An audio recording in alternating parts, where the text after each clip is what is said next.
ಬೆಳಗಿನ ತಾಣ ಜಯಪುರ. ಪ್ರಶ್ನೋತ್ತರಗಳು.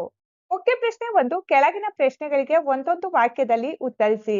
ಪ್ರಶ್ನೆ 1. ರೈಗಳ ಮನೆ ಎಂಥ ಪ್ರದೇಶದಲ್ಲಿತ್ತು? ಉತ್ತರ: ಹೊರಗಡೆ 4 ಸುತ್ತಲೂ ಉಸುಬು ಹರಡಿದ್ದ ಮರುಭೂಮಿಯಲ್ಲಿ ರೈಗಳ ಮನೆ ಇತ್ತು. ಪ್ರಶ್ನೆ ಸಂಖ್ಯೆ 2. ಲೇಖಕರಿಗೆ ಜೈಪುರದ ಮನೆಗಳ ಮೇಲೆ ಮೋಹವೇಕೆ? ಉತ್ತರ: ಜೈಪುರದ ಒಂದೊಂದು ಮನೆಯು ಒಂದೊಂದು ಶೈಲಿಯದ್ದು, ಒಂದೊಂದು ದೇಶದ್ದು ಆಗಿ ಕಾಣಿಸುವುದಿಲ್ಲ. ಆದುದರಿಂದಲೇ ಅವುಗಳ ಮೇಲೆ ಲೇಖಕರಿಗೆ ಮೋಹ.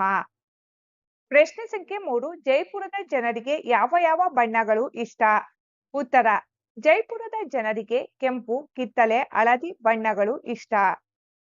ಪ್ರಶ್ನೆ 4. ಜೈಪುರದ ಪೂರ್ವದ ರಾಜಧಾನಿ ಯಾವುದು? ಉತ್ತರ: ಜೈಪುರದ ಪೂರ್ವದ ರಾಜಧಾನಿ ಅಂಬೇರ. ಪ್ರಶ್ನೆ ಸಂಖ್ಯೆ 5. ಲೇಖಕರಿಗಿದ್ದ ಹಂಬಲವೇನು? ಉತ್ತರ: ಜೈಪುರದಲ್ಲಿ ಜಾನಪದ ನೃತ್ಯವನ್ನು ನೋಡಬೇಕೆಂಬ ಹಂಬಲ ಲೇಖಕರಿಗೆ ಇತ್ತು.